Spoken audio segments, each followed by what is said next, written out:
At Singhania Educational Institute, we're not just prepared for the future, we're actively shaping it with technology and innovation. We are preparing to lead tomorrow. Singhania Educational Institute, cultivating knowledge. Refined oil और process जैसे unhealthy oils ने तो जैसे पूरे market पर कब्जा ही कर लिया है, मगर अब आप इसकी चिंता ना करें, क्योंकि आ गया है वंश कोल्हू का प्योर सरसों कच्ची घानी ऑयल। लकड़ी कोल्हू मेथड से तैयार, ये है नेचुरल और हेल्दी भी। वंश कोल्हू प्योर सरसों कच्ची घानी ऑयल के साथ। वंश कोल्हू, तेल सही मिलेगा यहीं। नमस्कार, आप देख रहे हैं आई इंडिया और मैं हूं डॉक्टर पंकज सिंह गौर। और आज आई इंडिया के स्टूडियो में खास मेहमान हैं, आप सभी का परिचय कराते हैं।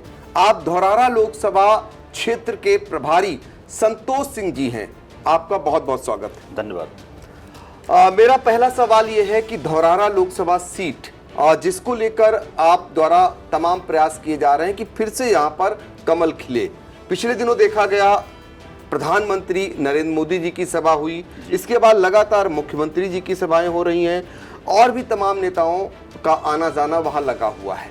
क्या मानते हैं 2019 की तुलना में 2024 क्या कठिन डगर है? नहीं, बिल्कुल कठिन डगर नहीं है और उससे भी ज़्यादा मतों से धौरारा लोकसभा सीट पिछली बार से ज़्यादा मतों से इस बार हम जीतेंगे। क्या तैयारियां हैं? रेखा वर्मा जी जो पार्टी की राष्ट्रीय उपाध्यक्ष भी हैं और उत्तराखंड की सह प्रभारी भी हैं और उनका तीसरी बार लोकसभा पहुंचाने को लेकर क्या तैयारियां की गई?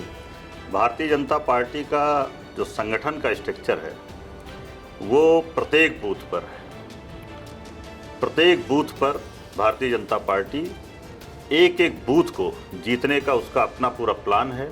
उसके पास कार्यकर्ता हैं, उसके पास सरकार की योजनाएं, जो लोक कल्याणकारी योजनाएं हैं, उनका पूरा लाभ मिल रहा है और सभी तरह की जाति संप्रदाय से ऊपर उठ करके लोग भारतीय जनता पार्टी को समर्थन दे रहे हैं। इसलिए पूरा विश्वास है कि पिछली बार से भी ज़्यादा मतों से इस बार हम जीतेंगे। देखिए, पिछली बार अगर बात करें तो सीतापुर के अंतर्गत 4 लोकसभा सीटें आती हैं, धौरारा, सीतापुर, मिश्रिख और मोहनलालगंज। लेकिन सबसे ज्यादा जीत जो हुई थी वो धौरारा में हुई थी। 1,61,000 जी, वो सबसे बड़ी जीत मानी गई थी। लेकिन एक सवाल ये उठ रहे हैं कि जिस तरीके की मेहनत हो रही है, लोग कह रहे हैं कि मेहनत बहुत ज्यादा हो रही है, तो रिकॉर्ड बनाने के लिए हो रही है या फिर कहीं कोई कमजोरी है? नहीं, कोई कमजोरी नहीं। देखिए, हमारे पास नेता हैं, हमारे पास प्रोग्राम है, हमारे पास कहने के लिए चीज़ें हैं जो सरकार की उपलब्धियां हैं और हमारे पास कार्यक्रम है। तो हमारे कार्यक्रम है तो हमारे नेता कार्यक्रम को लेकर के पब्लिक के बीच में जा रहे हैं और जो हमारे नेताओं ने 5 साल में किया है, 10 साल में किया है, उस सब बातों को जनता तक पहुँचाने के लिए हम प्रत्येक विधानसभा तक हमारी सभाएं, रैलियां इस तरह से हो रही हैं और हमारे सारे नेता पहुंच रहे हैं। जनता से कम्युनिकेशन है। अन्य दलों के पास ये अभाव है, उनके पास नेता नहीं है, उनके पास प्रोग्राम नहीं है, उनके पास बूथ तक स्ट्रक्चर नहीं है। हमारे पास बूथ तक स्ट्रक्चर है, प्रोग्राम है, लोक कल्याणकारी नीतियाँ हैं और हमने काम किया है। तो उसको बताने के लिए और दोबारा मतदान अधिक से अधिक करें और भारतीय जनता पार्टी की देश हित में दोबारा सरकार बनाए, इसके लिए भारतीय जनता पार्टी काम कर रही है। संतोष सिंह जी, आप एक बात कह रहे हैं कि दूसरों के पास नेता नहीं है, कार्यक्रम नहीं है जितना भारतीय जनता पार्टी के पास है।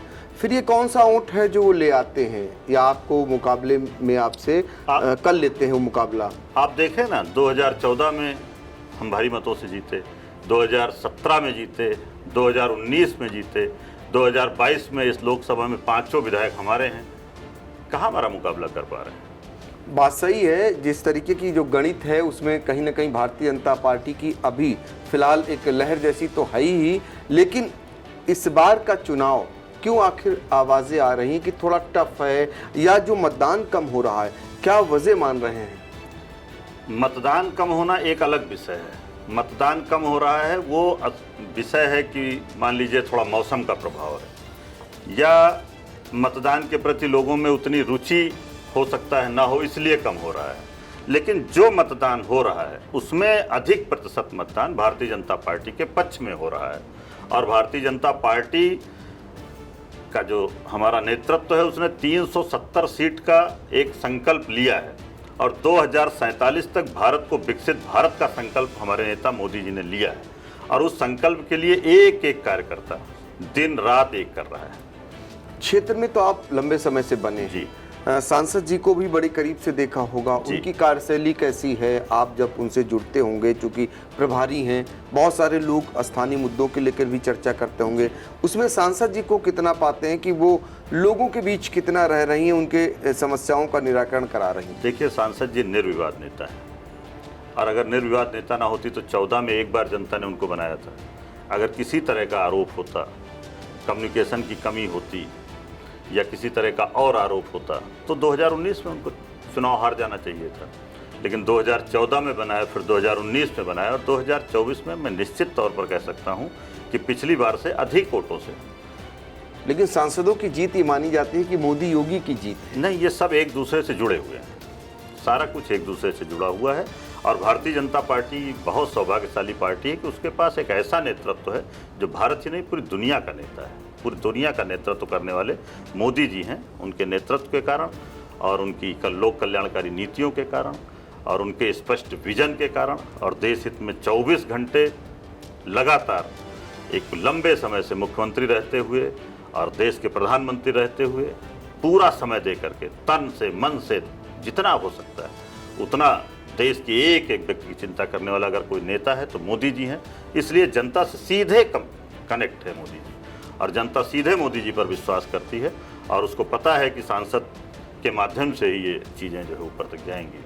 हमारा सांसद बनेगा, तिवारा रेखा वर्मा सांसद बनेगी और तिवारा मोदी जी की सरकार बनेगी, वो प्रधानमंत्री बनेगी। जी, तो एक सवाल ये बनता है कि बसपा ने यहाँ श्याम किशोर अवस्थी को उतारा है और गठबंधन के तौर पर आनंद भदौरिया है। यहाँ पर एक आवाज़ आ रही कि जो श्याम किशोर अवस्थी हैं वो भारतीय जनता पार्टी से ही गए हैं और दूसरे आनंद भदौरिया लंबे समय से वहाँ काम कर रहे हैं, तो ये कुछ वहाँ आपके जो प्रत्याशी हैं उनको कोई टक्कर देते हुए नजर आ रहे हैं आपको? भारतीय जनता पार्टी कोई जाति या किसी व्यक्ति की पार्टी नहीं है। भारतीय जनता पार्टी एक विचारों का आंदोलन है और उस विचार के साथ देश की जनता सीधे जुड़ चुकी है। उसको देश का विकास चाहिए, देश की सुरक्षा चाहिए, आम आदमी को एक सहूलियतें चाहिए। वो सहूलियतें, वो विकास, वो जनता देख रही है। वो किसी एक व्यक्ति के आने से जाने से या किसी व्यक्ति के सामने खड़े हो जाने से उस पर कोई विशेष फर्क नहीं पड़ता है। अच्छा, धौरहरा की बात करें तो धौरहरा में अब तक कौन कौन नेता आ चुके हैं, किस प्रकार की वहाँ तैयारी? धौरहरा में तो हमारे यहाँ बहुत से नेता हैं। हमारे deputy chief minister Brajesh Pathak ji आए, deputy chief minister Keshav Prasad Maurya ji आए, हमारे यहाँ जो है मोदी जी की सभा हो चुकी है। ऐसे सभी नेता, अभी हमारे योगी जी की कल सभा है मोहम्मदी में, मोहम्मदी विधानसभा में कल उनकी सभा है और परसों जो है उत्तराखंड के मुख्यमंत्री जी की सभा है मोहाली में। तो ये माना जाए कि जो 2019 के चुनाव हुए उससे कैसा प्रदर्शन रहने वाला इस बार, क्योंकि इस बार हवाएं जो चल रही हैं, हवा का मतलब राजनीतिक जो आप पर हमले हो रहे हैं, वो तरह तरह की बातें निकल करके आ रही हैं कि कहीं न कहीं इस बार आपके रथ को रोकने की तैयारी है। तो कितना आपको लगता है, कितना वो कारगर होते हुए दिखाई दे रहा है? पंकज जी, मैं आपको बताऊं कि जो भी विरोधी है उसके पास जाति के अतिरिक्त और तुष्टीकरण के अतिरिक्त कोई दूसरा आधार ही नहीं है और उनके किसी भाषण में कोई ऐसा इस देश के विकास के लिए, इस देश की सुरक्षा के लिए, इस देश की एकता के लिए, इस देश की अखंडता के लिए, इस देश की संप्रभुता के लिए कोई उनके पास प्रोग्राम नहीं है, ना कोई विजन। ये लगता है कि एकमात्र भारतीय जनता पार्टी ही है जो आप विजन लेकर के चल रहे हैं।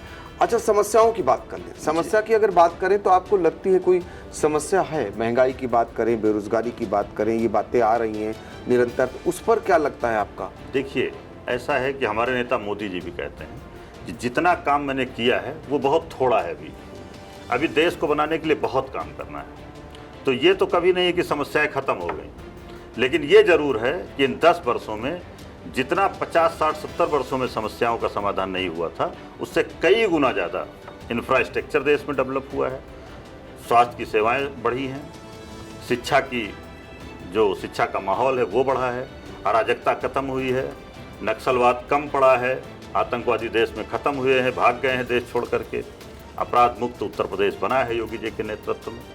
तो इस नाते ये जो विषय हैं, इन विषय को हम और आप जितना अच्छा समझते हैं, उससे बेहतर एक गांव का साधारण व्यक्ति भी उसी तरह से समझता है और उसी मुद्दों के आधार पर वो वोट करेगा। ये मेरा विश्वास भी है और ये विश्वास आपको दिखेगा भी। बिल्कुल। तो देखिए, भारतीय जनता पार्टी के पास मोदी हैं, योगी हैं और उनके किए गए कार्य हैं। इसी के दम पर फिर से एक बार भारतीय जनता पार्टी का कमल खिलेगा, ये कहना है धौरारा लोकसभा क्षेत्र के प्रभारी संतोष सिंह का, जो लगातार धौरारा लोकसभा क्षेत्र में एक समान डेरा डाले हुए हैं। तमाम नेताओं का आगमन हो चुका है और रेखा अरुण वर्मा, जो 2014 और 2019 दोनों लोकसभा के चुनाव में जीत चुकी हैं। 19 में उनका रिकॉर्ड बना है सबसे ज़्यादा मतों से जीतने का, जो 4 लोकसभा क्षेत्र सीतापुर में आते हैं। ऐसे में फिर से एक बार यहां पर कमल खिलाने का दावा लोकसभा क्षेत्र के प्रभारी संतोष सिंह के द्वारा किया जा रहा है। फिलहाल ये तो मतदाता तय करेंगे और 4 जून को जब नतीजे आएंगे तब देखना होगा कि किसका यहाँ पर पड़ला भारी रहता है, किसकी जीत होती है और किसकी हार होती है। फिलहाल बने रहिए आई इंडिया के साथ और हाँ, लोकसभा चुनाव से जुड़ी हुई हर एक खबर को देखने के लिए आप आई इंडिया देखना ना भूलें। आपका पुनः धन्यवाद। बहुत बहुत धन्यवाद पंकज जी, आपके चैनल में आपने मुझको बुलाया, इसके लिए आपको बहुत बहुत धन्यवाद।